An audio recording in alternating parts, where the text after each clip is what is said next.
Hello guys, it is that Panda guy. I'm here again with another video, and I am trying to move my mic a little bit further away from my mouth, so hopefully you guys aren't hearing me, kind of just going crazy on my mic. But we're gonna hop right into this. So first off, we're gonna be talking about Freya and Park, and I do have both of them on the screen at one time because I do think that a lot of these heroes are gonna be situational based off what other hero choices you have, and that's usually how I rank a lot of my heroes. For example, Freya's pretty good as a for epic heroes. I think that Freya and Park are both generally pretty good considering that they're their only rider heroes, and when it comes to these two, I do think that either or of them would be a good support. I do like Park for being more tanky, whereas Freya is.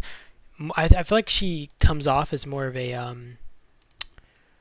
I don't know. She's definitely like more of a. I feel like she does more damage, and she also has like a bigger March cap. She's just overall. I feel like she's the one I choose between the two.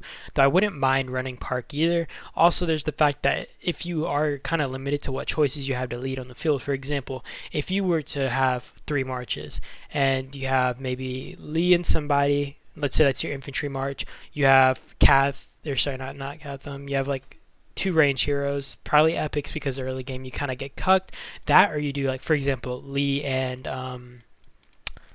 Akemi because obviously you kind of like are really just stuck on what choices you have unless it's an infantry hero. I feel like the only legendary heroes that are specifically for infantry early game, I mean those are like the only heroes that you get unless they're leader type heroes, so it's really hard to choose.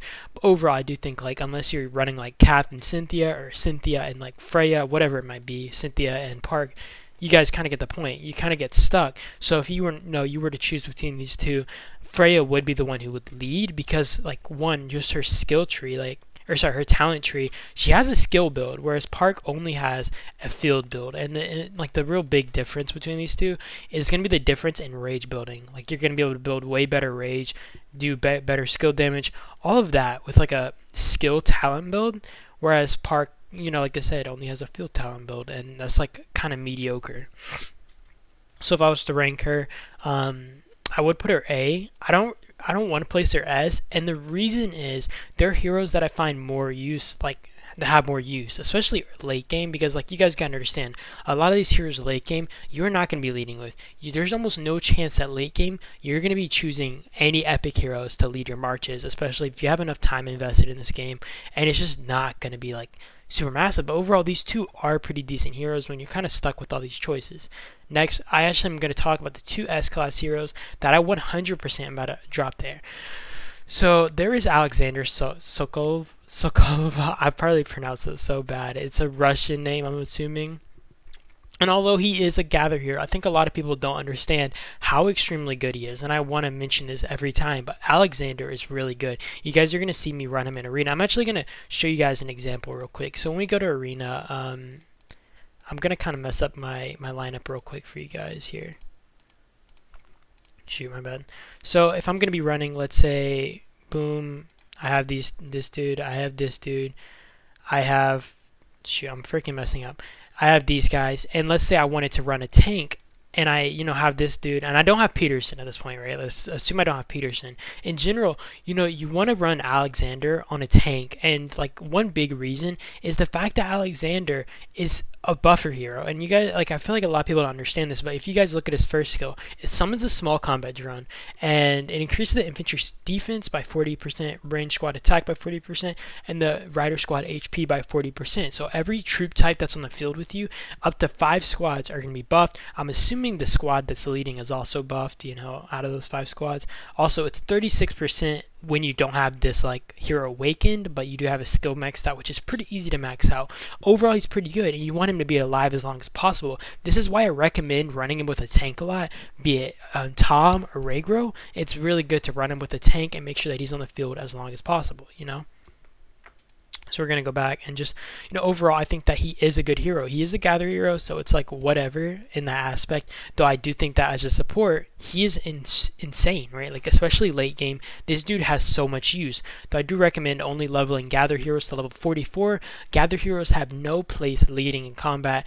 Always level them to 44, I think, like max, and then you can max out like their gathering tree. Otherwise, their talents are not like, it just doesn't matter because you don't lead with them. And if people don't know, support heroes, the people that you're using to assist your main leading heroes, their talent trees do not matter in battle, if anybody doesn't know that. Next, we are going to talk about Charlie. So for Charlie, I'm also giving him an S class, and overall, I don't think that Charlie is like crazy, but for an epic hero, he is. So like one, he is a defensive hero, which is pretty good, and I don't think that he's like bad at his job. So if you did use him as a defense, I'm not sure. Like I think that overall his talent build is pretty nice. He has skill in here. He has the infantry. He has the garrison. You could easily split between the two, between the three, and have a good garrison build.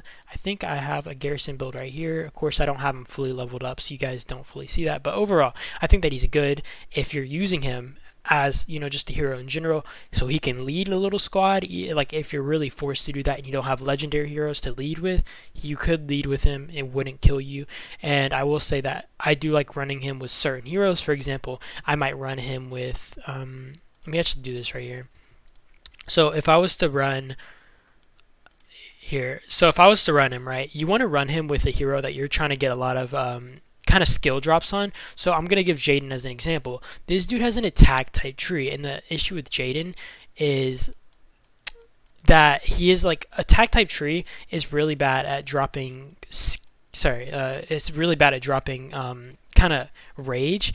And the thing about Charlie is the fact that like his first skill, besides the fact that it is an AoE type skill, that if it does damage to up to 5 enemies, you can earn 250 rage, because 50 rage per target hit. So if you're in a field battle situation, this is really huge. So you can get a lot more skill drops off Jaden, for example. If you have, I'm trying to find freaking Charlie. I can't find this dude. Okay, if you have Charlie with him, right, you're getting way more skill drops off Jaden, and that's massive because his skill damage is pretty big. It's pretty good.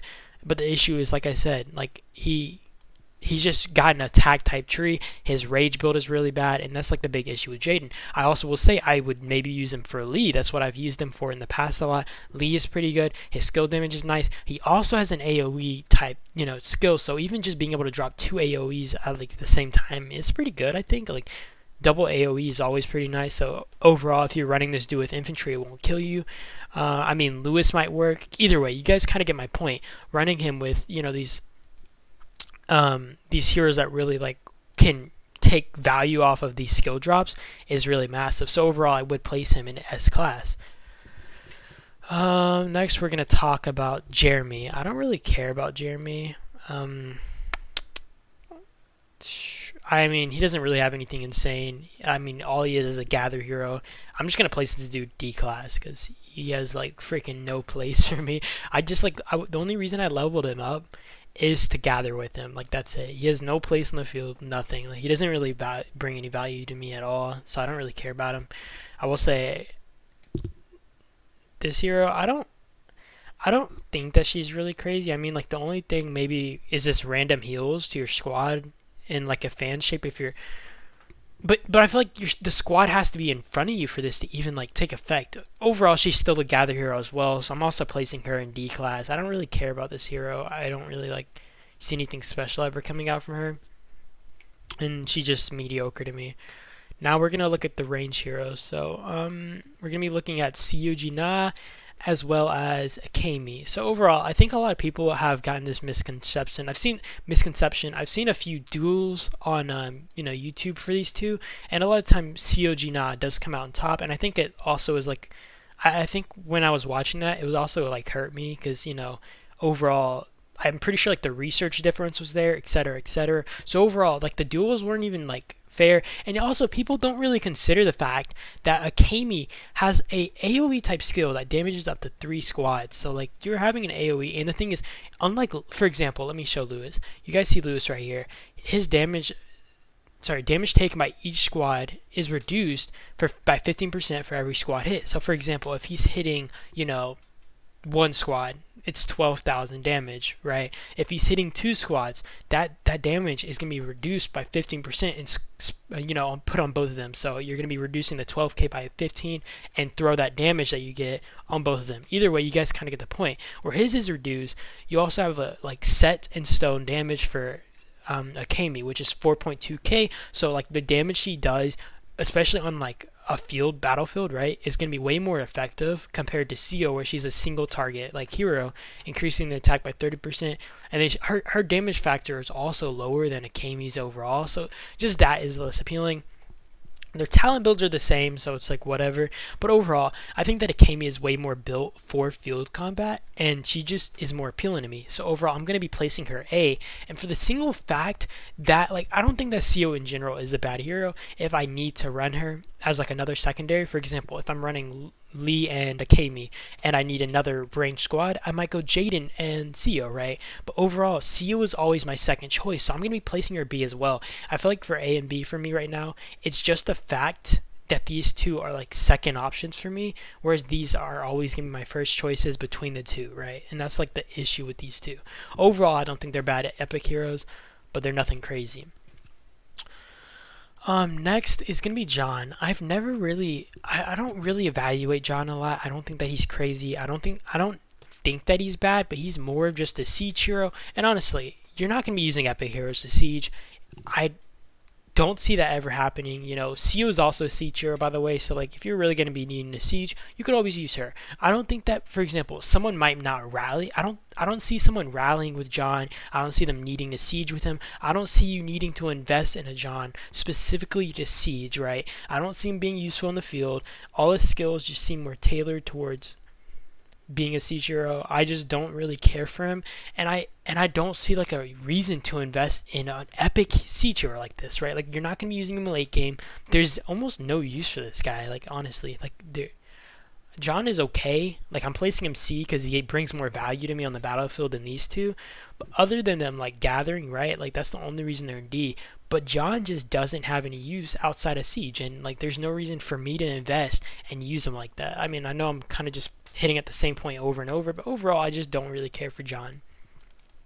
Next, we're going to look at Captain Russell. Captain Russell is okay, but Captain Russell, I don't see anything crazy. I would never lead with him. I've seen some people lead with him, and that's like really appealing, and that might actually drop my opinion. So, you know, if I'm going to be placing Captain Russell, it'll be between B and C right here. I feel like he's more of a zombie hero, and that's just that's just okay, right? And he has overall talent tree. This is whatever, and I would never lead with him. I would never put him on my wall. He has a support tree. Like, these are okay, right? But they're nothing crazy, and I would never throw him on the battlefield. It's absolutely insane, and he doesn't bring a lot of value to be on the battlefield. I'm actually gonna put him C, but I'm gonna put him in front of John because I'm giving him a C plus, whereas John might get like a C minus, right? Like, he's all right, but he doesn't need to be in the field. He's just not like appealing like that. Alright, and now we're going to be looking at our last two right here. These are both infantry heroes that you get earlier game. And see, you guys see this, like how many infantry choices you get? You get, you know, this dude, you get all these freaking legendary heroes early game that you can choose as infantry heroes. I feel like there's just not enough other options that you get for other hero types. I'm actually going to do both at once because, you know, why not? So Edward, I think I've seen him used quite a bit, and I don't mind Edward. I do want to mention that he's definitely less viable than like Charlie or Liam for the single factor that his talent build has a defense build, and I will say defense build is not the worst. It's probably next to skills, if not like the support tree being up there. Overall, this isn't a bad build, but I will say, like, I don't see him, like, his skills have never really stood out to me. The biggest skill for him would be maybe like canceling out debuffs, right? Like, maybe like the heal ability, but I don't think the heal ability, I don't know how effective that ability is or how much he heals. Overall, I don't like see insane percents coming out from him. He's not bad, like I said, but I don't see him as like some like super high tier hero either. So honestly, when I'm looking at him, he's just average. He's average, and I would fight with him if need be, but I wouldn't like throw him up in like the front, you know? Like, he just doesn't come off as insane. He's more average, you know. I'm gonna keep hitting those same points. Next is Liam. He does have like the skill build right here, you know, which makes him a little bit more appealing on the field overall, or just as a general hero, having all these rage talents and stuff. So overall, he does look like more appealing.